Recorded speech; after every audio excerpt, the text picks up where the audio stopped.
Madame, Monsieur, bonjour. 16h30, heure de Kigali, c'est votre rendez-vous d'actualité de la télévision rwandaise.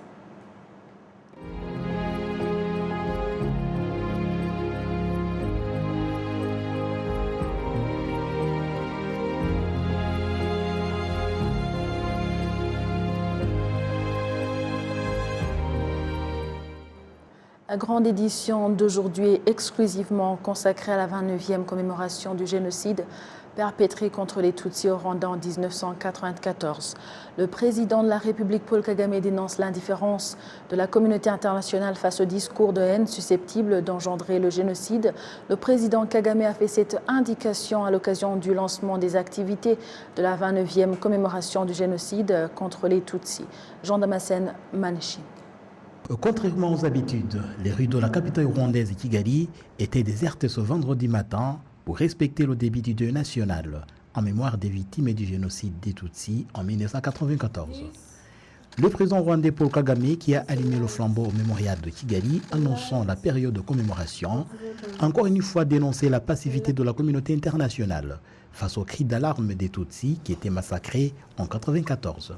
Faisant allusion aux sentiments anti-rwandais en République démocratique du Congo voisine, il a fait observer que si rien n'est fait, l'histoire du génocide pourrait se répéter.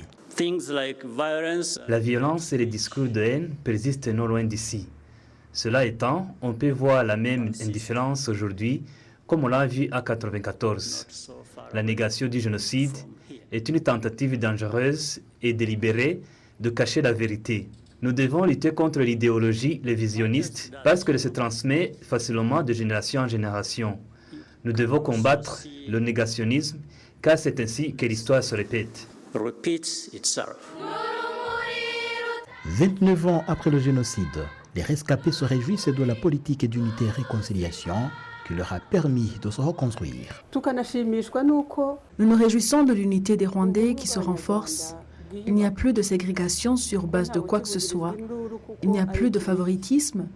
Tout le monde a droit à l'éducation, un droit que beaucoup d'entre nous n'avons pas eu. Le président de l'association des rescapés du génocide estime que l'assistance la plus importante dont jouissent les rescapés aujourd'hui est la fin de la discrimination qui a conduit au génocide. Le génocide a été préparé et exécuté par les Rwandais, mais nous avons eu la chance que le génocide aussi a été arrêté par les Rwandais de bonne foi. Ces Rwandais de bonne foi pour reconstruire le pays. Reconstruire le pays en commençant par s'attaquer aux conséquences du génocide. Avec ces conséquences du génocide, d'abord, c'est la remise en place d'un état de droit. Et cet état de droit a fait à ce que les minorités, les rescapés, soient intégrés dans la société en général et soutenus pour être à un niveau où les autres Rwandais sont. Conscients de leur force, les jeunes qui sont nés après le génocide s'initient à l'histoire pour doter leur pays d'un avenir radieux. La commémoration pour nous, les jeunes, c'est un devoir en fait. Ça signifie commémorer pour aider à nos parents à traverser cette période qui n'est pas facile pour eux, avec confiance en nous, qu'ils ont encore l'espoir de vivre parce que nous sommes là. La semaine de deuil national au Rwanda va jusqu'au 13 avril. La mairie de Paris a officiellement annoncé qu'un monument en la mémoire des victimes des Tutsis qui ont perdu la vie pendant le génocide perpétré contre les Tutsis au Rwanda en 1994 serait érigé dans la capitale française sur les quais de la Seine. Monsieur Gauthier Alain du collectif des partis civils pour le Rwanda s'est entretenu avec notre confrère Jean Damascène Manéchim en revenant tout d'abord sur le sens de ce monument. Je crois que c'est important qu'il y ait en France des lieux de mémoire. Plusieurs municipalités ont déjà fait ériger des monuments ou ont déposé des plaques en mémoire des victimes du génocide des Tutsis. Donc c'est important que ces lieux rappellent que ce génocide a eu lieu. Ne pas oublier, c'est véritablement quelque chose qui est essentiel. Oui. Maintenant, je pense que aussi les lieux de mémoire ne suffisent pas. Il faut absolument que la justice passe. Hein. Oui. La France qui a été mise en cause par le rapport Duclerc avec des responsabilités accablantes dans le génocide. La France a promis par la bouche du président de la République que tous les génocidaires seraient jugés. Maintenant, comme j'avais l'occasion de vous le dire, on est loin du compte. Donc il y a plusieurs suspects qui malheureusement sont toujours libres sur le sol français. Hein. Ah ben libre bien sûr, parce que la plupart de ceux contre lesquels nous avons déposé plainte sont en liberté. Un seul est actuellement détenu, c'est Philippe Ategekimana, Philippe Panier, qui sera jugé à partir du 10 mai aux assises de Paris. Tous les autres, même ceux qui sont déférés devant la cour d'assises, comme le docteur Sosten Munyemana ou le docteur Guamucho, tous deux de Boutalé, continuent de vivre tranquillement chez eux. Le chemin est long et le chemin, je pense, il n'y aura pas de fin officielle. Je pense que tout ça s'arrêtera le jour où il n'y aura plus de témoins, plus de personnes pour les poursuivre, plus de témoins, plus de victimes, plus de tueurs, voilà. Mais bon, c'est ainsi que va la vie. Tout ce qui aura été fait aurait été fait. C'est déjà la seule satisfaction qu'on puisse avoir. Oui. Et alors, vous le disiez, plusieurs municipalités en France ont ces monuments en mémoire des victimes du génocide. Alors, avoir un tel monument sur scène, ça apporte quelque chose de nouveau, on peut dire? Ce qui est nouveau, c'est que c'est dans la capitale française. Bon, à Paris, il y avait déjà des plaques, il y avait déjà à la mémoire. Hier, on était devant une plaque au parc de Choisy. Il y a une petite stèle dans un cimetière parisien. On a inauguré l'année dernière la place Birara, oui, le héros de Bicestero. Oui. Mais voilà, maintenant, un vrai monument en mémoire des victimes du génocide des Tutsis dans la capitale française, comme je le répète, dans la capitale d'un pays dont la politique a été mise en cause, dont les responsabilités accablantes ont été retenues, c'est quelque chose d'important, bien évidemment. Oui. Est-ce qu'on peut dire que ça peut contribuer à faire triompher la vérité? Nous savons qu'aujourd'hui, nous faisons face au négationnisme du génocide, au révisionnisme. Est-ce qu'on peut dire que de tels gestes peuvent encourager ce combat? Oui, on peut le dire, mais je ne pense pas que ce soit là l'essentiel. Moi, je pense que ce qui permet véritablement de faire triompher la vérité, ce qui permet de faire reculer les négationnistes, les révisionnistes, pour nous, c'est vraiment des actes de justice, hein, parce qu'un procès permet de définir les responsabilités de ceux qui sont jugés, permet d'écrire l'histoire du génocide dans les lieux où ce génocide a été commis. Donc tous les gestes sous les gestes qu'on peut poser, que ce soit des lieux de mémoire, que ce soit la justice, que ce soit l'écriture, des témoignages, etc. Bon, tout ça permet de ne pas oublier et de reconnaître que ce génocide a véritablement eu lieu.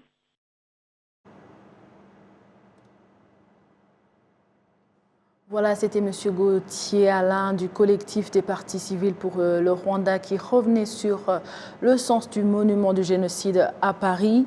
Le ministre rwandais en charge de l'unité nationale et de l'engagement civique, Dr Bizimana Jean Damascène, a déclaré au cours des cérémonies de commémoration du 7 avril que c'est regrettable, 29 ans après le génocide perpétré contre les Tutsis au Rwanda, qu'il y ait encore des personnes, des individus, même des pays qui soutiennent encore l'idéologie du génocide.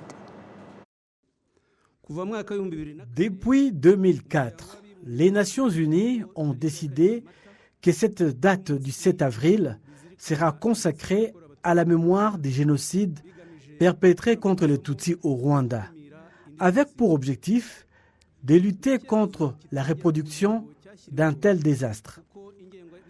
L'objectif d'une telle journée n'a pas encore été atteint, car l'idéologie du génocide persiste dans la région.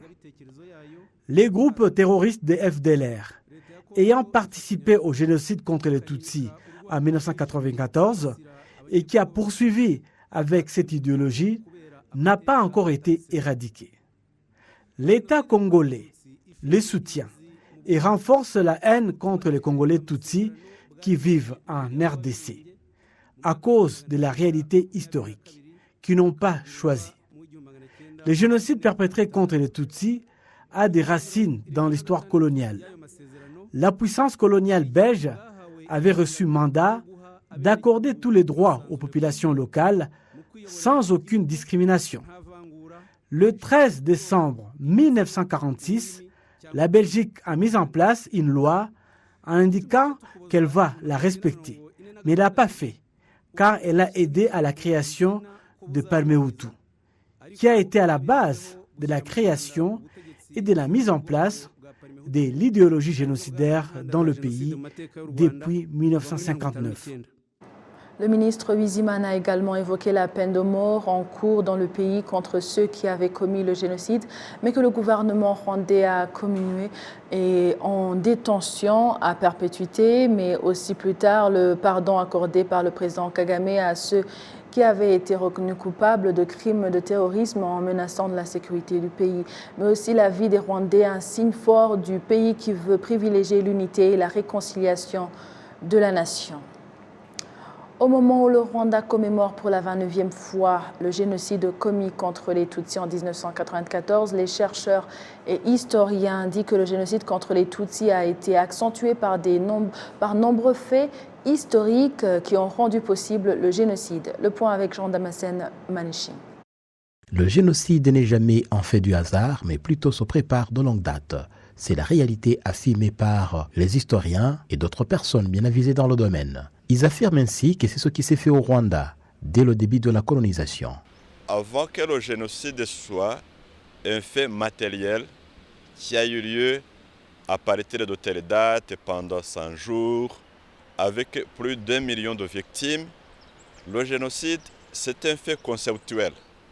C'est un fait conceptuel qui a commencé par l'endoctrinement, l'idéologisation, qui a divisé les Rwandais à partir de la colonisation. Lorsque la colonisation a commencé, il y avait ces problèmes de laciologie, de racisme qui étaient en Europe.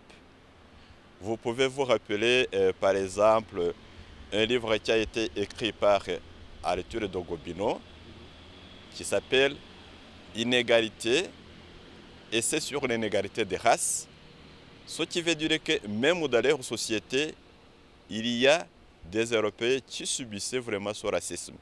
Alors, ce racisme a été importé dans notre pays. Et le deuxième point, c'est qu'avec la colonisation, on applique le principe, la devise de diviser pour régner. Et lorsque ce principe, cette devise, est accompagnée par des privilèges, des intérêts matériels, ça devient une réalité dans un pays, au sein d'une société. Alors, c'est à partir de ce moment-là, parmi les faits historiques qui ont conduit au génocide, c'est justement cette idéologie de division qui a été imprégnée et disséminée au sein de la population. Et encore une fois, lorsque l'indépendance a eu lieu, ceux qui pouvaient conduire nos pays vers l'indépendance intégrale ont été éliminés. Les leaders charismatiques, que ce soit dans notre pays ou bien dans la sous-région.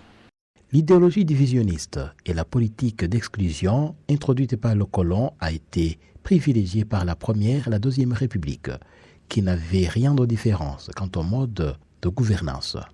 À la fin de la colonisation, on a mis en place des pouvoirs qui ont perpétué cette division au lieu de penser réellement aux intérêts du pays et surtout l'unité de la population, le fait d'avoir accès à l'enseignement, le fait d'avoir accès aux emplois et surtout que c'était enseigné aussi aux jeunes, aux plus jeunes, à partir de l'école primaire jusqu'à l'université. Et même cela qui pouvait révéler que les théories qui étaient en vogue dans les années 30, 1950, que c'était des théories vraiment qui n'avaient aucune relation avec la réalité. C'est un peu difficile de différencier la première et la deuxième république. D'abord, c'est toujours une république. Le fait de dire la première et la deuxième, ce sont des stratégies de communication, des slogans, mais sinon, il n'y a aucune différence entre les partis qui étaient au pouvoir, le régime du Parmehutu et le régime du MRD, parce que le régime du MRD s'inspirait beaucoup de ce qui a été fait à partir des années 59. Vous vous rappelez des chansons qui passaient dans les médias de l'époque, à la radio Rwanda surtout, en valorisant le fait qu'il y a une partie des Rwandais qui a subi des massacres et des autres qui ont été en exil. L'année 1959 a été une année emblématique pour les Rwandais, alors c'était chanté même jusqu'au moment du génocide. C'est cette idéologie qui a conduit au massacre des Tutsis dès 1959, poussant de nombreux autres à l'exil. La région appelée à l'époque Gikongoro, c'est aujourd'hui au sud du Rwanda, a été particulièrement touchée. Et déjà en 1963, le président Grégoire Kayibanda lui-même parlait des massacres des Tutsis en masse. Tout le monde sait qu'à Noël 1963 et puis début janvier 1964, il y a eu ce qu'on appelle le petit génocide de Gikongoro qui a fait plus de 20 000 morts. Et donc effectivement, la préfecture, mais qui n'était pas, je crois, à ce moment-là encore préfecture, mais la région de Gikongoro a connu des massacres d'une manière très précoce. Et là aussi, ce n'est pas étonnant qu'on les retrouve en 1994. Il y a cette idéologie qui a été réactualisée par rapport au régime en place, mais nous savons déjà qu'en 1963, à Gikongoro comme ailleurs, il y a eu vraiment un grand nombre de Tutsis qui ont été tués, mais tués justement dans cette idéologie-là, dans cette ligne d'élimination totale des Tutsis. Nous voyons justement le nombre de ceux qui ont été tués, mais nous pouvons aussi revenir sur le discours politique. Lorsque, en 1964, quelques mois, c'était en avril 1964, quelques mois avant les massacres qui avaient eu lieu autour de Noël 1963, donc autour du 25 décembre 1963, Kayibanda a pris la parole et a dit a supposé que les Inyenzi prennent le pouvoir de Kigali, ils ne trouveraient aucun de leurs. Et dans quelques minutes, dans quelques paragraphes, il a prononcé lui-même le mot génocide pendant plus de 10 fois. C'est un concept qui n'est pas vraiment, même aujourd'hui, connu par les Rwandais. C'est ce que je disais, que le génocide, c'est une production intellectuelle, politique, idéologisation, endoctrinement. Et lui-même, en 1930 ans, avant que le génocide soit lieu, le mot était prononcé et se trouvait dans les documents officiels et prononcé par un chef d'État, la première personnalité du pays. Les chercheurs et les historiens sont également unanimes à dire que le génocide des Tutsis au Rwanda en 1994 a été accentué par la culture de l'impunité qui accompagnait toujours les massacres des Tutsis. C'est bien ce qui a fait le lit du génocide, que pendant des années, des dizaines d'années, aucun massacre de Tutsis n'a été puni, n'a été suivi de poursuites judiciaires. Ça a bien sûr laissé entendre aux tueurs qu'ils pouvaient recommencer le travail. Par exemple, celui qui a supervisé les tueries à Gikongoro, à ce moment-là, André Nyiramugawa, qui était préfet de Gikongoro, a été promu comme député. non seulement il n'y avait pas d'impunité, mais aussi il y avait une sorte de récompense, d'appréciation de celui qui a conduit ces faits. Et les impunités ont continué un peu partout. Mais aussi, il faut parler aussi de cette question du manque d'état de droit. Le fait que toute la population n'avait pas accès aux ressources, aux avantages du pays, ça renforçait justement ce fait que l'exclusion était consacrée dans ce pays.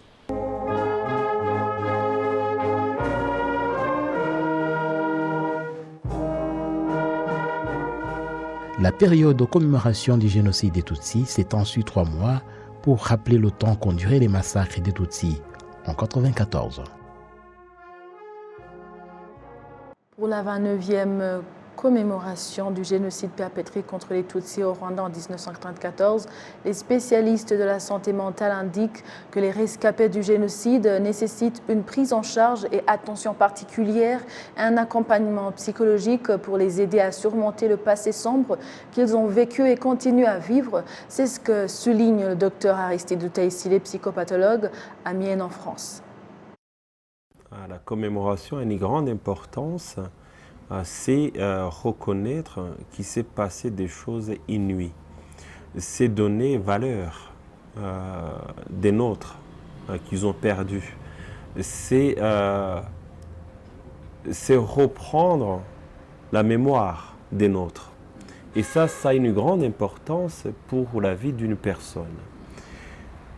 Ce qui peut nuire, des pratiques qui peuvent nuire, c'est ce que je peux appeler un déni. Le déni qui peut s'inviter le jour même ou pendant la période, c'est aussi cette peur qui envahit tout le monde à ce moment-là, comme s'il allait revivre la même chose. C'est oser commémorer donne plutôt une vie paisible. Plus qu'on ne le pense. Penser au nôtre pendant cette période-là, c'est un acte qui répond à l'enterrement qui n'a pas eu lieu, par exemple. Si on n'a pas enterré les nôtres dans des conditions respectables, on a une impression qu'ils sont toujours quelque part et qu'ils reviennent. Donc les centres de commémoration ou les sites mémorials ont une grande importance dans ce sens pour donner sens à cette mort, à nos morts et pour les honorer. Voilà. Donc les mauvaises pratiques, ce serait le déni. Il faut voir d'abord pourquoi on fait la commémoration. Une autre mauvaise pratique, ce serait, comme on disait par rapport à l'alcool ou à des drogues, c'est faire inviter les drogues ou l'alcool pour oublier ce qui s'est passé ou pour ne pas avoir à souffrir à ce moment. Le docteur Aristide dénonce également l'attitude de certaines personnes qui n'assistent pas les personnes traumatisées spécialement dans cette période de commémoration, précisant qu'il s'agit plutôt d'une réaction normale à une situation anormale.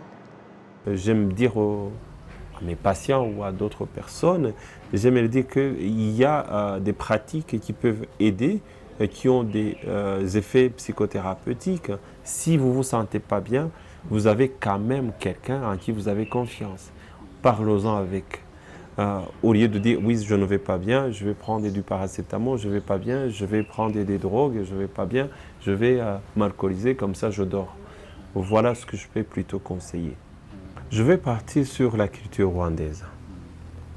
Et je vais partir sur le deuil et comment ça s'accompagne dans la culture rwandaise.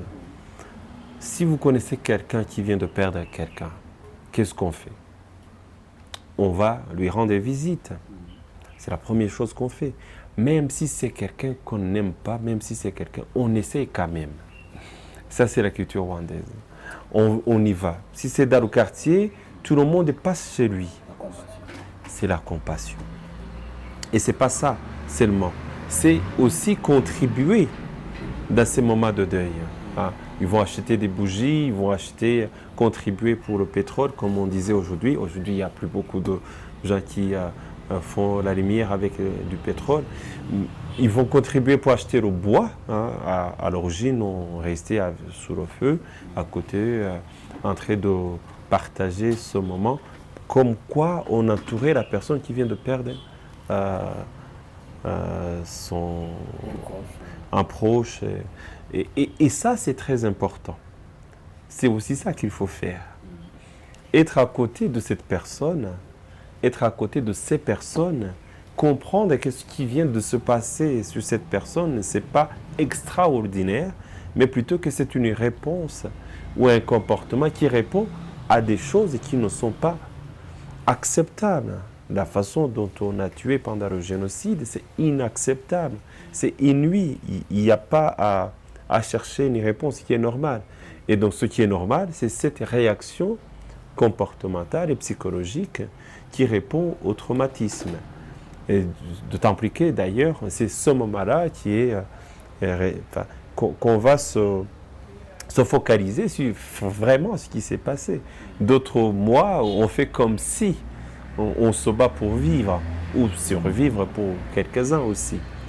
Voilà. Donc on n'a pas besoin vraiment d'abord des professionnels pour aider ces autres. C'est d'abord comprendre qu'est-ce qui se passe. C'est une réponse à ce qui s'est passé. Et c'est aussi être là. Hein. On est là, hein. On est avec vous, on est avec nous, vous êtes avec nous, on est ensemble, comme on dit, nous sommes les mêmes.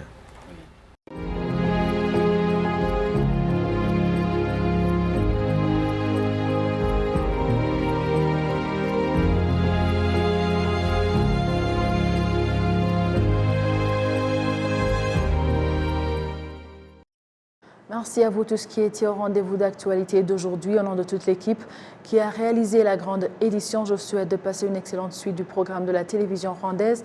Gardons tous l'esprit de mémoire, unité et renouveau, toujours et partout, mais particulièrement en cette période de la 29e commémoration du génocide perpétré contre les Tutsis au Rwanda en 1994. Au plaisir de vous retrouver prochainement pour un autre programme d'actualité. D'ici là, portez-vous bien.